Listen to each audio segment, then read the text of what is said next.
will continue. As you know, we are in chapter 4. We had completed verse number 32. So we will just read verse number 32 before we go on to the next one. Evam bahuvidha yajna vitata brahmano mukhe karma jana vidhi tan sarvan ivam yatva vimokshase. So Krishna was talking about various disciplines to prepare the mind, and ultimately if you have followed one or all those disciplines, and there are, like he said, there are many more in the Vedas, and you are at liberty to choose one of them or all of them, and ultimately it will lead you to moksha. But the thing to be remembered is those disciplines by themselves will not give moksha. Only jnana yajna is going to give moksha, but these disciplines will take you towards jnana yajna. So if you have followed these disciplines, either one of them or all of them, in a very systematic way, you are bound to have a pure mind, and you are bound to look for the ultimate goal. Because when your mind is pure and disciplined, automatically it will look for that ultimate goal. So indirectly he says, if you follow this, you are most likely to come to jnana yajna and attain moksha. But we should be very clear that those disciplines alone are not going to give moksha. They may bring lot of good things. You may gain lot of punya. You may get a better life. But those disciplines are not meant for direct moksha. They will lead you to jnana yajna, and through jnana yajna you gain moksha. So now the next two verses he is going to talk about the greatness of jnana yajna once again. So let us read verse number 33. Sheyan dravyam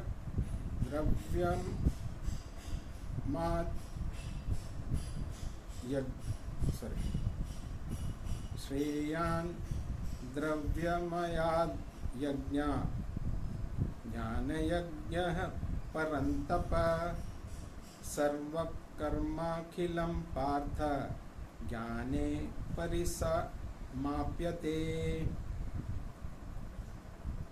So again Krishna addresses Arjuna as the scorcher of foes, the one who demolishes all his enemies.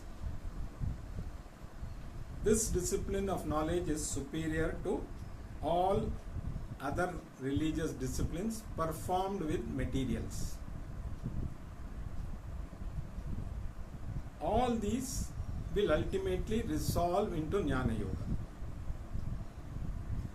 So he says jnana yajna is, he addresses scorcher of foes. So here the foe is, if you look at as an individual, the foe is our worries and anxieties and our problems in life. They will all be removed by knowledge. So that is what you can interpret further. And he says jnana yajna is superior to all the other yajnas. Now something is superior to other means they are also equal, but this is superior. You can take it that way. But here the word superior means there is nothing comparable. Because none of the other disciplines can give you what Jnana Yajna gives. So it's a different field of experience, you can say. It is a different thing altogether. You cannot compare, because all the other rituals, whatever we perform, they involve materials. So you are doing a yajna, you need a lot of material for that. Or even if you are going on a pilgrimage, you need money. So dravyam means material, some raw material, or it can mean expenditure. So any other discipline you take involves some materials, money, everything. But Jnana Yajna is different. It does not need any material. So that is one thing which is completely different from any other material. So it is completely different. So you cannot compare. You cannot compare Jnana Yajna and the other yajnas. Basically because what Jnana Yajna gives, the other yajnas cannot give. And what Jnana Yajna gives, all the other things that you get from the other yajnas is included in that. Suppose, okay, let us take the example, say, suppose you are a mountain climber, or for that matter, anybody may have a goal to climb Everest. So you take it as the ultimate goal for a mountain climber, and we also look up to people who do that as great people. So the mountain climber doesn't start climbing Everest straight away. He tries climbing other smaller mountains. He may start with a small hill near his place, slowly go to a bigger mountain, get acclimatized, then ultimately he starts climbing the Mount Everest. So once you climb Mount Everest, it doesn't matter whether you climb the hill near your house or whether you climbed any other mountain which is smaller than, because all that is included. If you have conquered Everest, the other mountain that you have climbed doesn't matter. Similarly, but you cannot climb any other mountain and claim that I have climbed Mount Everest.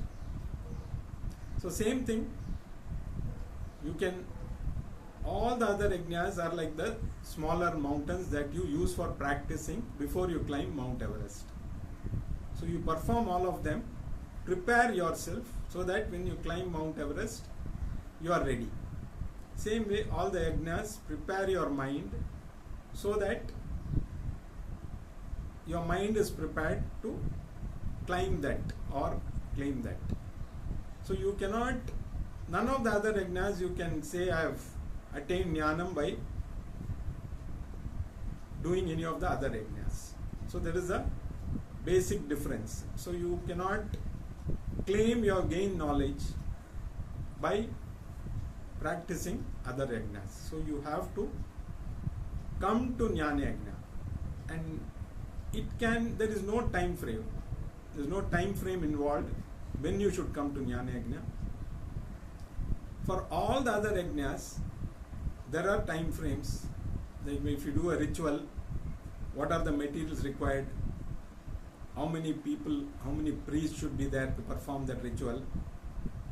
And how long will it take for that ritual to be completed? So any other yajna which involves material, definitely there is a time frame also. It should be performed in the morning. Some of the rituals should be done in the morning, some may be done in the evening. You cannot do the evening ritual in the morning. But when it comes to Jnana Yajna, there is no time frame. You can choose when you want to come to Jnana Yajna, either when you are young or when you are slightly older or when you retire, or if you feel this janma is not enough, you wait for the next janma, or maybe some more janmas after that. There is no time frame. But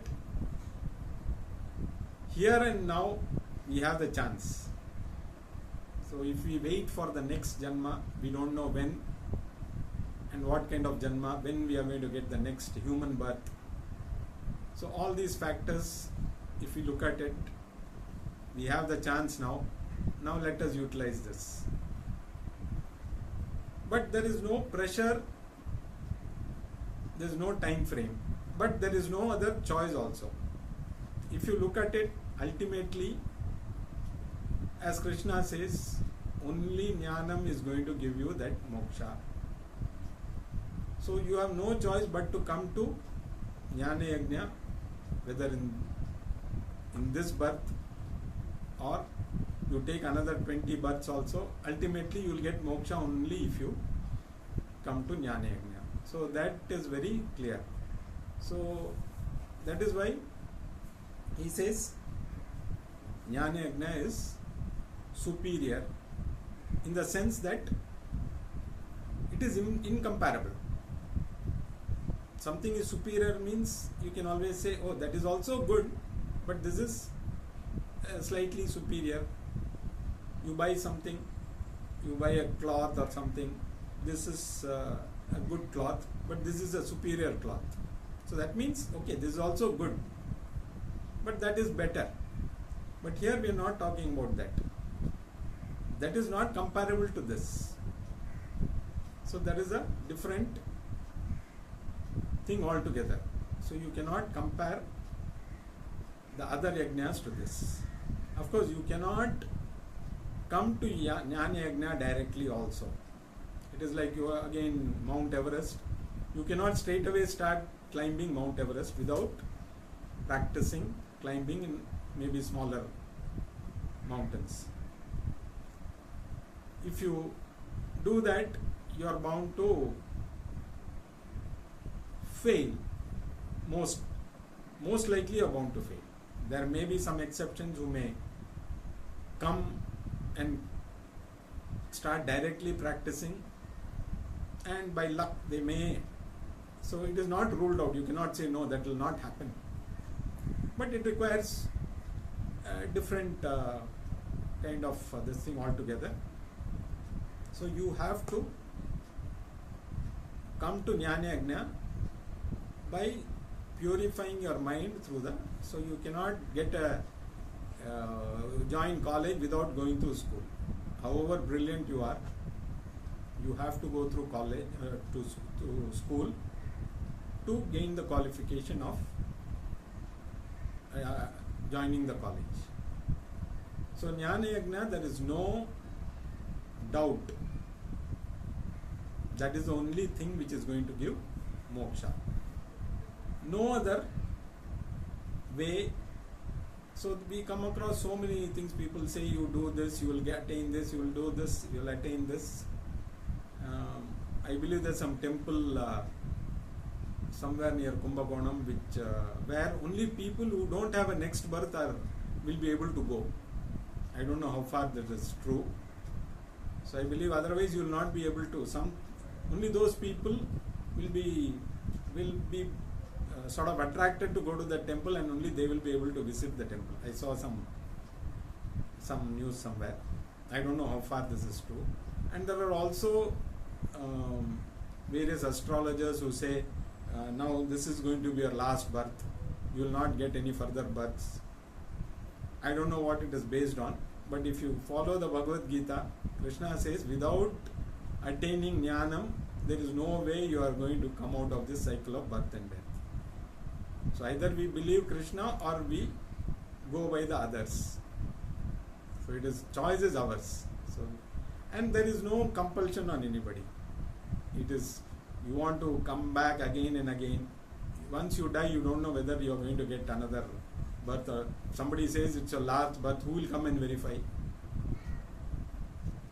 So it is very clear, if we follow the Vedic system, if you think that Krishna is the ultimate teacher, and if you follow him, you are bound to reach wherever you want to reach, then this is the only way. So, Jnana Yajna is the only thing that is going to give liberation. This is what Krishna wants to confirm once again, because he has described various other yajnas, and he also says there are many more in the Vedas, but there is only one Jnana Yajna which is going to give you the ultimate goal. So it is your choice whether you want to gain other things through other yajnas or you gain the ultimate goal. Whether you want to climb Mount Everest or you want to climb smaller mountains, it is your choice. So, having emphatically confirmed that only Jnana Yajna can give you liberation or moksha, the next verse is also going to tell you how to achieve that. Because just telling you, okay, you do this and you will achieve that, then next question anybody will ask, how do I do this? So if you want to climb, okay, you should, because Everest is the highest mountain, if you want to conquer something, you should do that. Then next question, somebody who wants to conquer that, how do I reach there?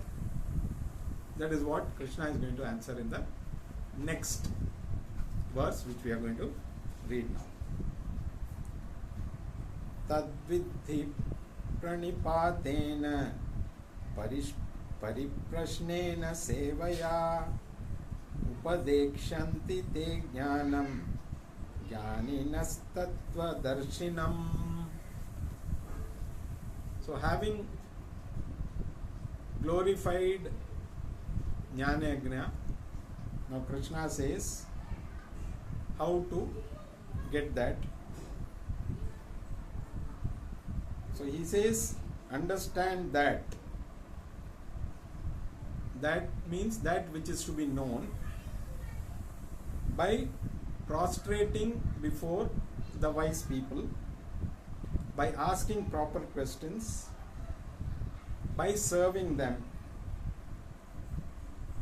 Those persons, wise persons, who know the truth will give you this knowledge. So knowledge requires study. Now how to attain this? Now any other knowledge can be studied by going to the respective schools or respective fields to gain that knowledge. You want to gain engineering knowledge, you go to the concerned college. Now, Jnana Yajna, people may say, okay, I will read Bhagavad Gita on my own, I will read all the Vedas on my own. There are a lot of people who claim they can do that. Will that give them the knowledge? It is maybe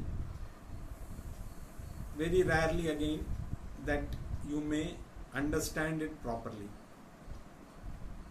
For example, if you want to see your face, however you may try, you cannot see your own face. Whatever you may contort your mouth or you may try and turn your eyes in all directions, but you can never see your face unless you use a mirror. Only through a mirror you can see your face. And you should also know how to use the mirror properly. You should not look at the back of the mirror and say, I am not able to see.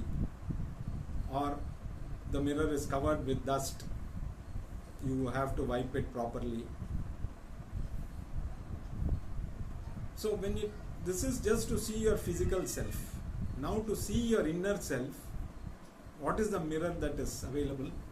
Is there any mirror in the market where you can say, okay, I can use this mirror and see myself in that mirror. That mirror is the Shastra. So the Shastra is the mirror which shows you your true self. Now this mirror is a very special mirror, unlike the normal mirror to see your face. This mirror has to be used properly, without which you will not be able to see the self. So how do you use it? You need to find the right person who tells you how to use it, who guides you step by step on how to use that mirror. So that person is called a guru. Even again, let us take the example of climbing the mountain. So we all know Edmund Hillary conquered Mount Everest. He was the first one to climb that. But along with him there was a person called Tenzing Sherpa, and he was the guide. So he guided Hillary to. So, and Tenzing must have again learnt how to climb from somebody who had climbed it. So even for climbing a mountain, you need a guide. So without a guide, everything may not be possible, and some cases it may be impossible. So when it comes to the highest goal, without a guide, all our efforts to attain that goal will be futile. And that comes only through the Guru. So here there are qualifications of what kind of Guru. Any teacher should have two things, without which teaching will not happen. First is, he should have the knowledge. Any subject you take, to become a teacher you should have knowledge of that subject. And the second thing is, you may have all the knowledge, but unless you are able to communicate effectively, that knowledge cannot be transferred. Both are equally important. You may find, even in our day-to-day life, we might have come across a lot of people. Even in our college, we might have come across many of our teachers. Some of them who were very good in the subject, but probably they were not effective communicators. And some of them who are very effective communicators may not have had that kind of knowledge. So a combination of these two is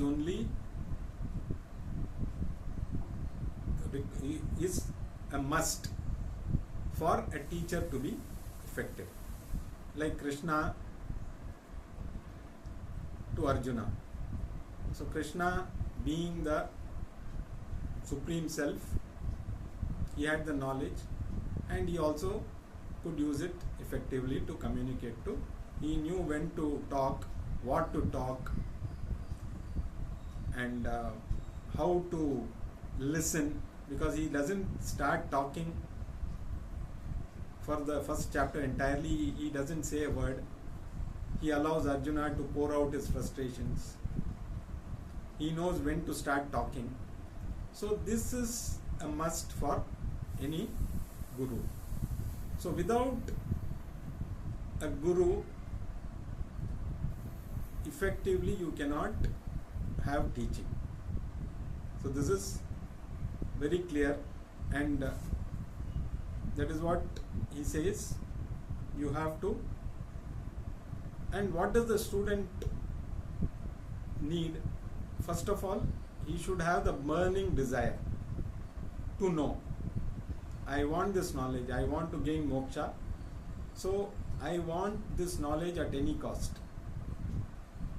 So the more the burning desire, the more the student will be interested to listen.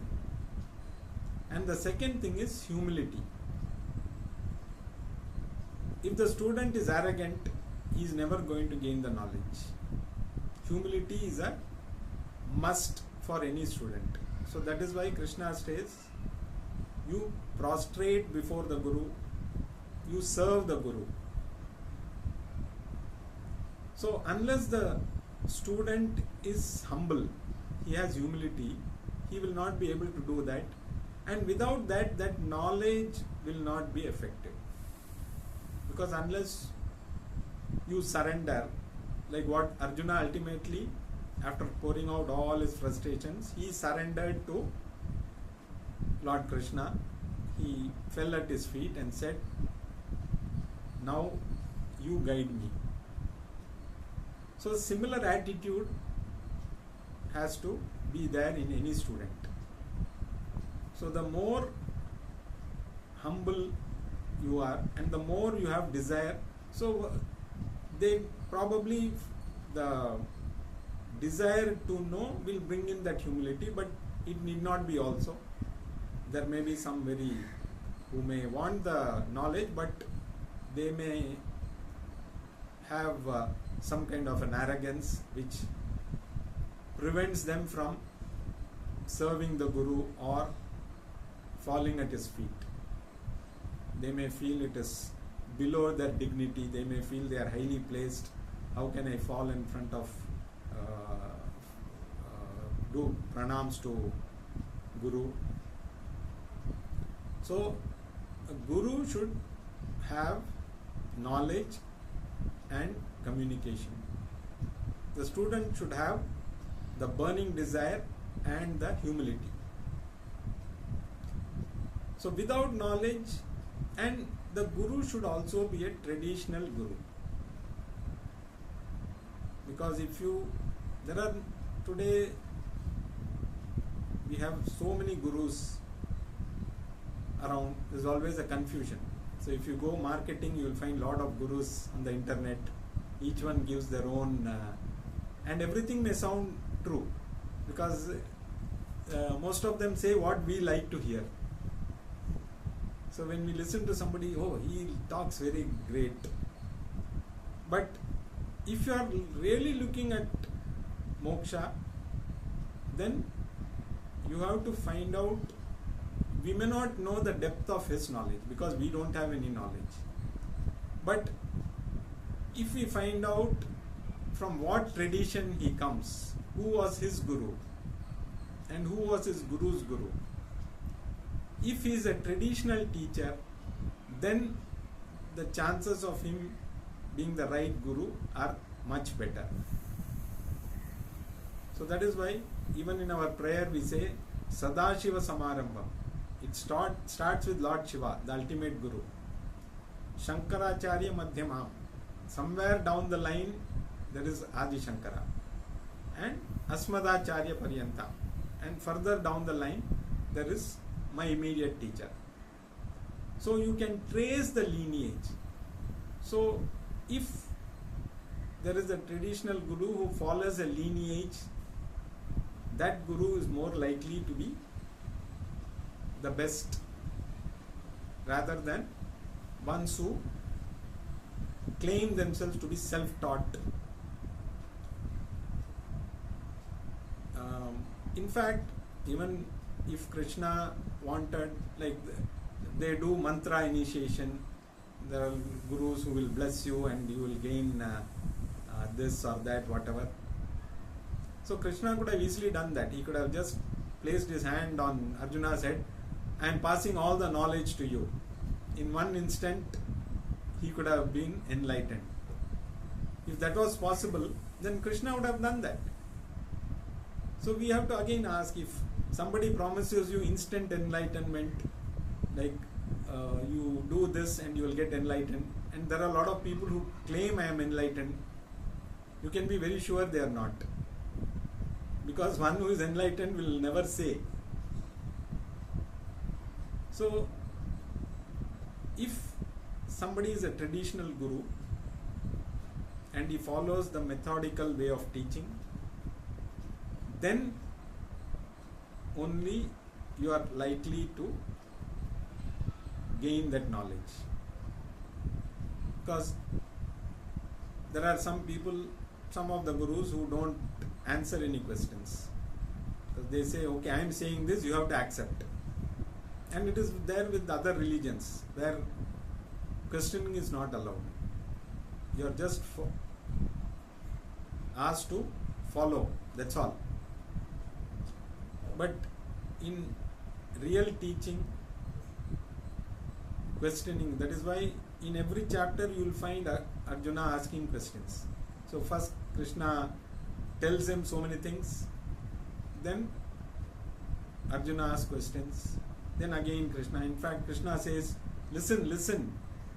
He repeats that word listen to Arjuna many times. So if there was any other way, then Krishna would have told him that, because he is the ultimate teacher. He did not tell Arjuna, you study this, you do this, you go do yajna, you do all this. I am blessing you, you are now completely, you have got moksha now, because I have transferred moksha to you. So it is for us to understand and find the right kind of teacher, because we cannot judge anybody's knowledge.